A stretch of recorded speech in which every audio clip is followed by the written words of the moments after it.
Magandang umaga po sa inyong lahat. Ito po ang inyong kaibigan, si Pastor Pedring Dirion Torres ng Bulacan Christian Ministry.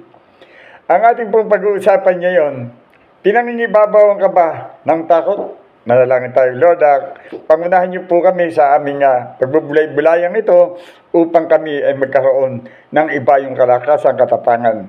In Jesus' name, Amen. Kapag mangingibabaw sa iyong takot, mga kasulatan, na narapat mong pagbulay-bulayan, bakit ako matatakot kung ang Diyos ay ang Diyos? Makikita po natin ito sa awit 27 verse 1. Tanglaw ko si Yahweh, aking kaligtasan, kaya walang takot ako kanino man. Sa mga panganib kanyang iingatan, kaya naman ako'y walang agam-agam. Kung ang Diyos po ay kilala ninyo at tinanggap ninyo si Jesus Christ bilang Diyos ninyong tagapagligtas, wala ka nang dapat alalahanin pa, kundi ikaw ay patuloy na magpasalamat, magpuri, magparangal sa Diyos sa buhay at hindi ka na pangingibabawan ng takot, kundi pag-asang buhay na walang hanggan dahil ang pangako ng Diyos sa ating mga tumanggap sa Panginoong Jesus ay ang pupuntahan nating kwarto, bahay, dahil iyon ang sinabi ng Diyos. Paghahanda ko kayo ng inyong matitirahan. Ano sa akala nyo titirahan ninyo? Di siyempre tahanan. Siyempre kwarto na pinaghanda sa atin. Kaya bakit ka pangingibabawan ng takot? Dahil sa mga nababalitaan mo, dahil sa nakikita mo sa social media.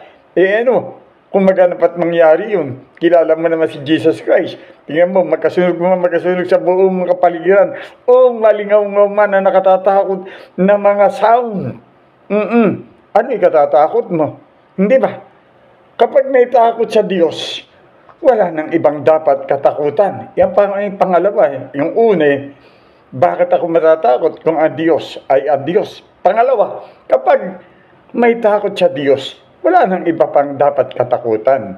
Makikita mo po ito sa mga awit 23:4. Ano yung sinasabi ron? Kahit ang daang ko'y tumahak sa karimlan, hindi ako matatakot pagkat ikaw kaagapay, ang tungkod mo at pamalo, ang gabay ko at sanggalang. Ano ba ang dala ng Panginoon na tungkod at pamalo? Ano ba sinasabi sa iyo ng Panginoon? Yung kanyang banal na salita, iyon ang iyong panlaban sa mga dumarating sa iyo. Yung pamalo. Ano yung pamalo? Salita ng Diyos. Kaya kung ikaw, lingkod ka ng Diyos, tinanggap mo si Jesus Christ, marami ka na bang alam na pamalot,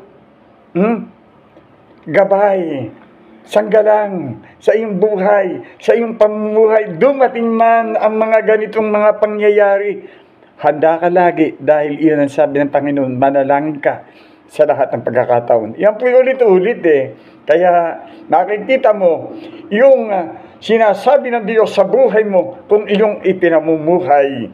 Ang salita ng Diyos na kapangyarihang ipinagkaloob sa iyo. Kapangyarihan po yan. Makikita mo, hindi ba? Nakikita mo. Yung nakikita mo lamang ay iyong mga napapahamak, pero yung inililigtas ng Panginoon, yung ginagawa niyang himala sa mga taong sumusunod sa Kanya, hindi mo binibigyan ng kahalagahan, kundi yung mga napapahamak ang iyong binibigyan ng halaga dahil ang gusto mo ganun din ang mangyari sa iyo, hindi ba?